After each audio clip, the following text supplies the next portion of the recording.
Imagine waking up, reaching for your phone, and spending the first 30 minutes of your day scrolling. Fast forward to bedtime, where you fall asleep to the glow of a streaming service, having filled every quiet moment in between with podcasts, videos, and endless social feeds. For most of us, this isn't imagination, it's daily life. Have you ever wondered why we're so compulsively drawn to these endless streams of entertainment? Why a moment of silence feels almost unbearable? What if I told you this isn't just a harmless habit, but a profound disconnection that's reshaping our minds, relationships, and society in ways we're only beginning to understand?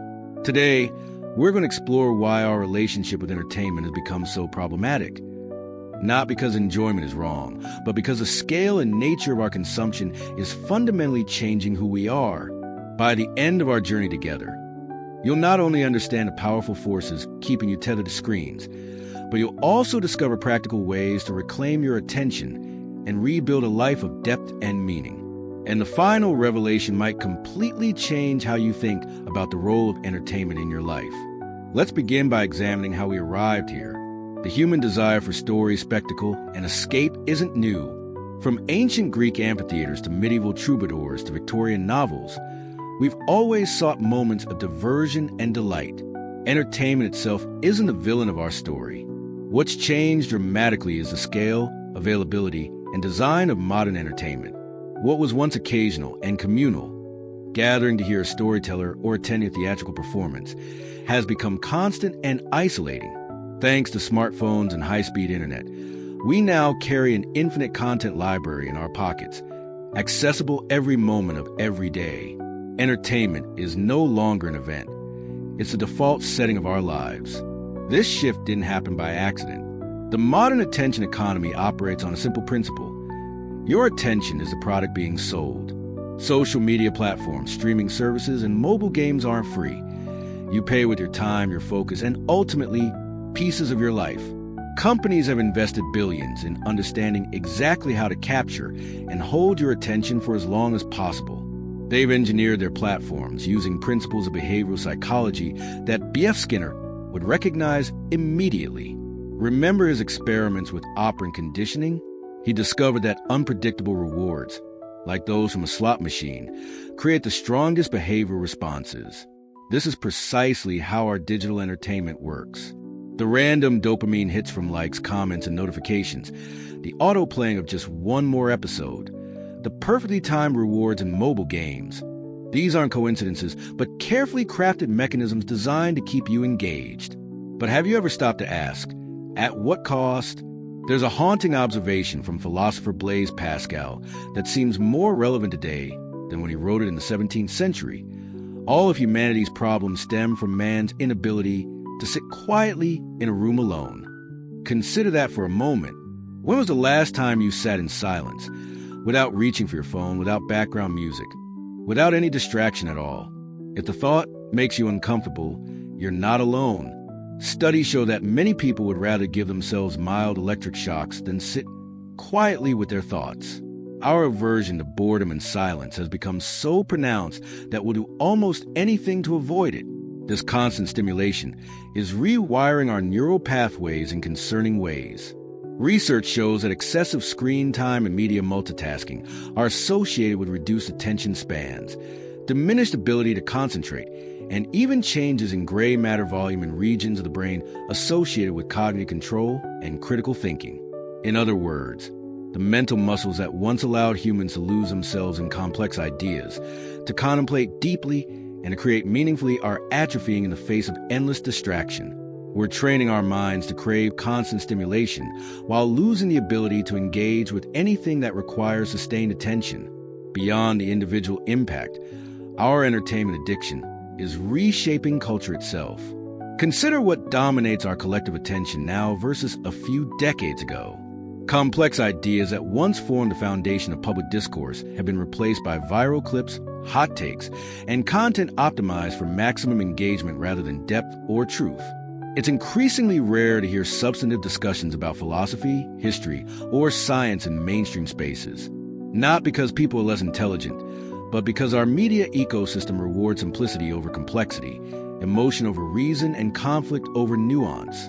We've created a culture that values what captures attention rather than what deserves attention. Think about the works that have profoundly shaped human thought throughout history, from Plato's dialogues to Shakespeare's plays to Tolstoy's novels. These weren't just entertainments. They were invitations to explore the deepest questions of human existence. They challenged readers to think, to feel, to grow. Now, ask yourself, how much of today's entertainment served this function? This isn't about intellectual snobbery or nostalgia for a mythical golden age. It's about recognizing that we're losing something essential when entertainment becomes purely about escape and distraction rather than engagement and elevation. As Neil Postman warned in his prophetic book, Amusing Ourselves to Death, we risk becoming a culture that is so busy being entertained that we fail to notice we're becoming less thoughtful, less connected, and ultimately less human. But why does this matter so deeply? Because the quality of our attention determines the quality of our lives. When we surrender our attention to endless entertainment, we're not just passing time, we're giving away the very substance of our existence. Each moment spent passively consuming is a moment not spent creating, connecting, or contemplating. The most precious resource we have isn't money, it's time and attention. How we direct these limited resources shapes not just our individual lives, but our collective future. A society that can't sustain attention long enough to solve complex problems, that can't engage in nuanced dialogue, that can't imagine alternatives to the status quo. This is society in profound danger. As we move forward in our exploration, we'll look more closely at the psychological mechanisms that keep us trapped in this cycle, the deeper societal implications, and most importantly, how we can reclaim our attention and our lives. For now, take a moment to reflect. How much of your day is spent as an active participant in your own life versus a passive consumer of others' content? How often do you create versus consume? How frequently do you engage deeply versus scroll mindlessly? These questions aren't meant to shame, but to awaken. Only by understanding the depth of our situation can we begin to change it. Stay with me, because what comes next will reveal even more about how our minds are being shaped and how we can take back control. Let's look more closely at how entertainment has become so powerfully addictive. This isn't just about weak willpower or poor habits. It's about sophisticated systems designed to hijack your psychological vulnerabilities. Every notification, every autoplay feature, every like button is engineered to trigger a dopamine response in your brain. Dopamine, often mischaracterized as just a pleasure chemical, is actually about anticipation and seeking behavior. It's what drives you to check your phone 150 times a day, to refresh social media feeds repeatedly, to binge watch shows until 3 a.m. despite knowing you'll regret it tomorrow. What makes this particularly effective is the variable reward schedule. Unlike a vending machine that predictably gives you a snack every time you insert money, social media and many forms of digital entertainment offer unpredictable rewards. Sometimes you get likes, sometimes you discover an amazing video, sometimes nothing happens. This uncertainty is precisely what makes gambling so addictive, and it's the same mechanism that keeps you checking your phone even when you've seen everything 10 minutes ago. Have you ever noticed that strange, empty feeling after hours of scrolling or watching? That's because these activities create what psychologists call a supernormal stimulus, an exaggerated version of the rewards our brains evolved to seek, but without the genuine satisfaction that comes from real-world accomplishment or connection. It's like eating sugar instead of nutrient-rich food, momentarily pleasurable but ultimately unfulfilling. Researchers describe this as a hedonic treadmill.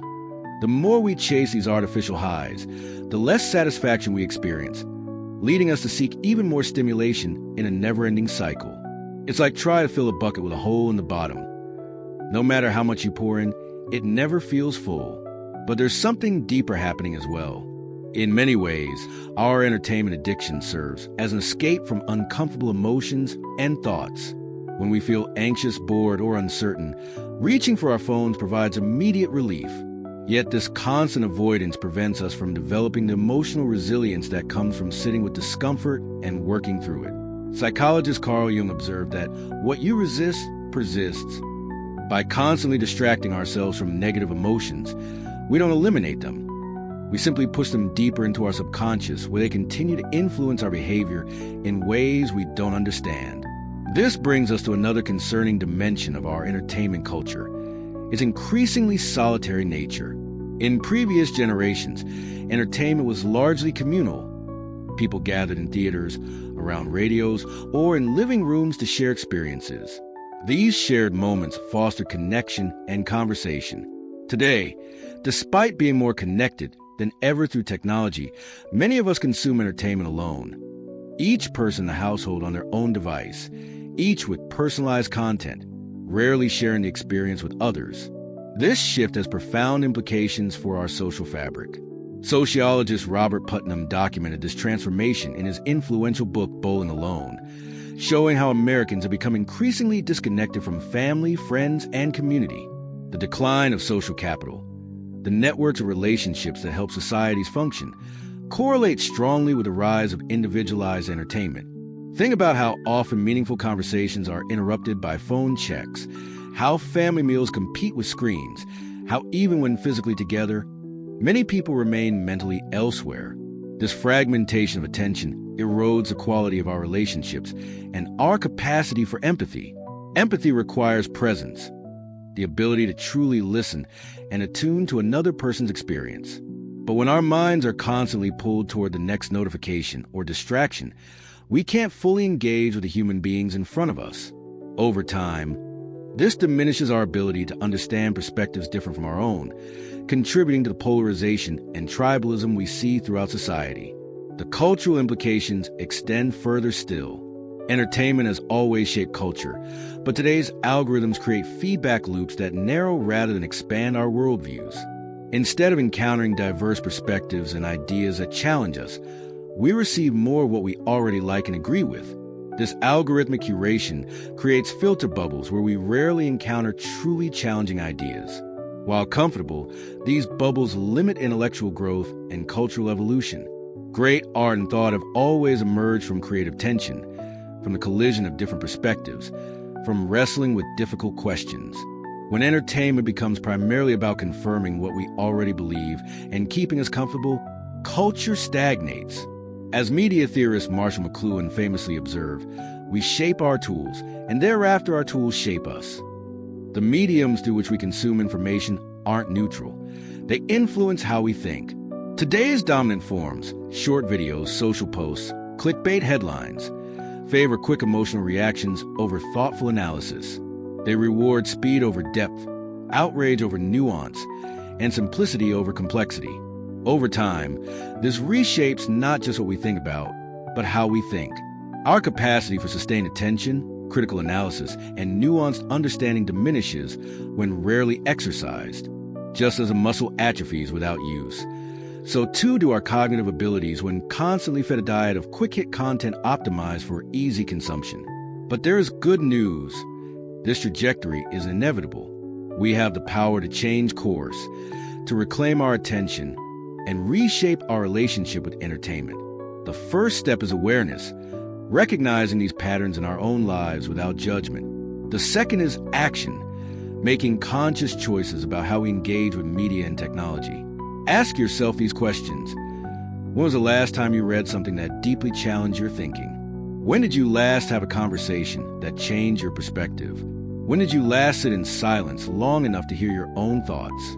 The answers might reveal opportunities to recalibrate your relationship with entertainment and distraction. In our next segment, we'll explore practical strategies for breaking free from entertainment addiction, cultivating healthier media habits, and rediscovering the joy of deep engagement with ideas, people, and the world around us. But before we continue, take a moment to reflect on your own patterns, not with shame or judgment, but with curiosity and compassion.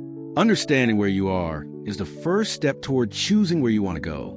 Now that we've explored the mechanisms and impacts of our entertainment addiction, let's focus on the path forward. How do we reclaim our attention in a world designed to capture and monetize it? How do we create space for depth and meaning when surrounded by constant distraction? The journey begins with awareness. Start by observing your own patterns without judgment. How often do you reach for your phone or turn on a screen? What triggers these behaviors? Boredom? Anxiety? Habit?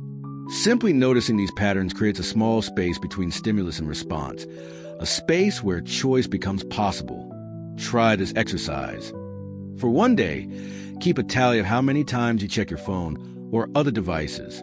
Note what prompted each check and how you felt afterward.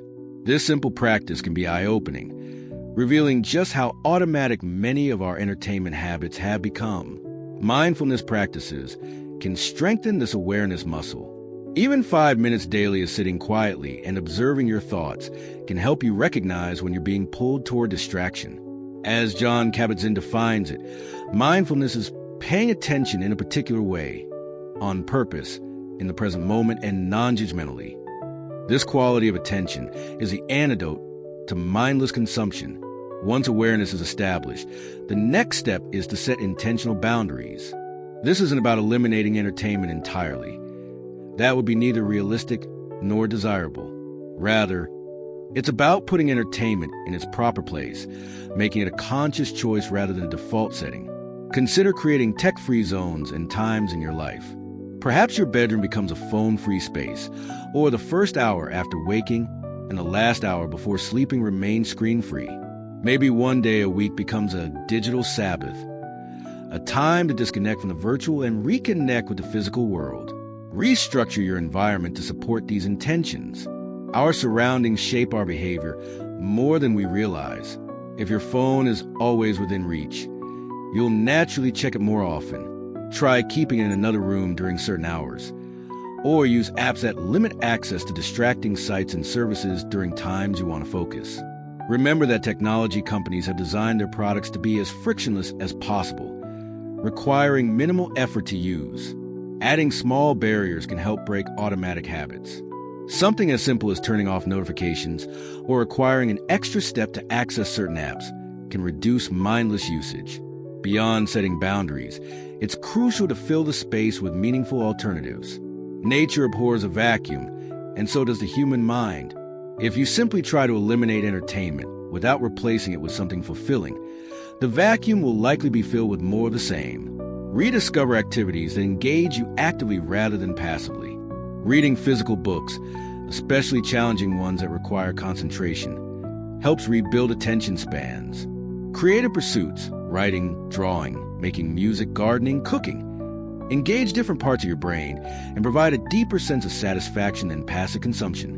Movement and nature connection are particularly powerful antidotes to digital overload. Regular exercise, walking outdoors, or simply sitting in a natural setting can reset your nervous system and restore attention.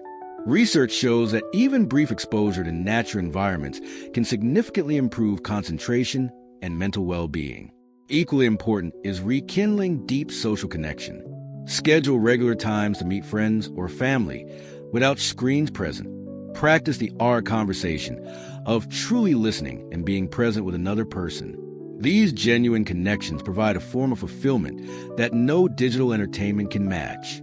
William James, the father of American psychology, observed that the art of being wise is the art of knowing what to overlook. In today's information-saturated environment, this wisdom is more relevant than ever. Being selective about what you allow into your mind is not censorship, it's curation. It's recognizing that your attention is precious and limited, deserving to be directed toward what truly matters. This doesn't mean avoiding all entertainment or only consuming high culture. Joy, relaxation, and occasional escapism have their place in a balanced life. The key is intentionality, choosing entertainment that genuinely refreshes and enriches rather than merely distracts. When you do engage with entertainment, try doing so more mindfully. Watch one episode rather than automatically starting the next. Notice how you feel during and after different types of content. Some entertainment leaves you feeling energized and inspired. Other types leave you drained and dissatisfied. Let these responses guide your choices. Consider also the wisdom of philosophers who have contemplated the human condition long before digital distractions existed. Soren Kierkegaard warned of the crowd, the social pressures that lead us to conform rather than think for ourselves. Today's equivalent might be trending topics and viral content that demand our attention not because of their intrinsic value, but because everyone is talking about them. Kierkegaard advocated for what he called subjectivity, a personal, authentic engagement with life rather than passive absorption of others' opinions. This means developing your own criteria for what deserves your attention, rather than letting algorithms and trending pages decide for you. Solitude, often misunderstood as loneliness, plays a vital role in this process. In quiet moments alone, without constant input from others, we develop our own thoughts, reconnect with our values, and hear the quiet voice of intuition. As Rainer Maria Rilke wrote, the necessary thing is, after all but this, solitude, great inner solitude. Going into yourself and meeting no one for hours, that is what you must be able to attain. In our hyperconnected world, such solitude has become increasingly rare and increasingly valuable. It is in these moments of quiet that we often find the clarity and creativity that constant stimulation drowns out. This journey toward digital balance isn't a solo endeavor. Creating communities that value presence and depth can provide crucial support. Book clubs, discussion groups, workshops, or simply friends who share your desire for more meaningful engagement can help sustain new habits and perspectives. As we approach the conclusion of our exploration, let's confront the deeper question that underlies our relationship with entertainment. What kind of life do we want to create? Entertainment addiction is, at its core, a form of escape, a way to avoid the challenges, uncertainties, and responsibilities of authentic living. But true fulfillment comes not from escape, but from engagement. The most profound insight I can share is this: entertainment is not the enemy. Unconsciousness is. The problem isn't watching shows or playing games or scrolling through social media. The problem is doing these things automatically, compulsively, using them to numb ourselves rather than to enrich our lives. The philosopher and psychologist Viktor Frankl, having survived in Nazi concentration camps, concluded that the primary human drive is not pleasure or power, but meaning. Man's search for meaning. He observed that even in the most horrific circumstances, those who could find meaning in their suffering were more likely to survive. In our far more comfortable circumstances, this search for meaning remains essential. When we surrender our attention to endless entertainment, we're not just passing time, we're postponing life. We're avoiding the essential questions that lead to growth and purpose. Who am I? What matters to me? How can I contribute? What kind of world do I want to help create? These questions can be uncomfortable. They require us to confront our fears, our limitations, and our mortality. Entertainment offers a temporary escape from these existential challenges. But in that escape, we miss the opportunity to develop the resilience, wisdom, and purpose that make life truly meaningful. The most fulfilling lives are not those with the most pleasure or the least discomfort, but those with the greatest meaning.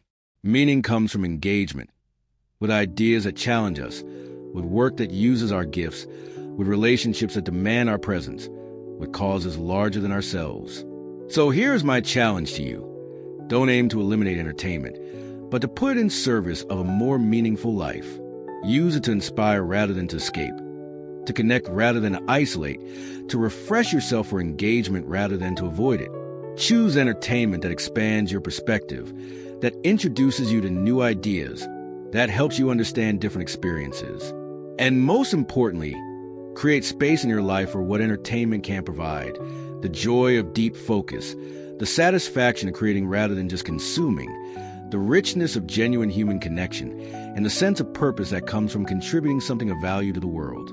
As Thoreau wrote in Walden, the mass of men lead lives of quiet desperation.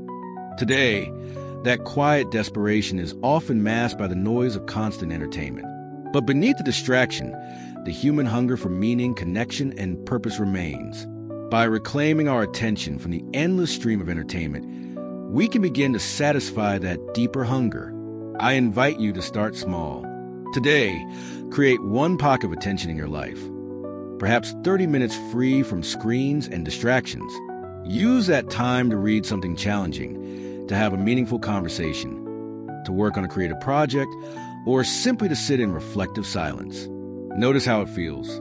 Then gradually expand these islands of attention into continents of engagement.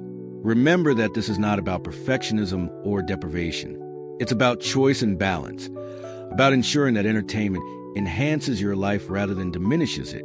It's about becoming the author of your attention rather than surrendering it to those who profit from capturing it. I'd love to hear your thoughts and experiences in the comments below. How has entertainment shaped your life, for better or worse? What strategies have helped you create a healthier relationship with technology and media? What meaningful activities have you rediscovered by reducing passive consumption? If you found value in these ideas, please like this video and subscribe to the Wisdom of Human Nature. Together, we can explore what it means to live fully human lives in an increasingly digital world. Thank you for your attention, the most precious gift you can give. Let's use it wisely.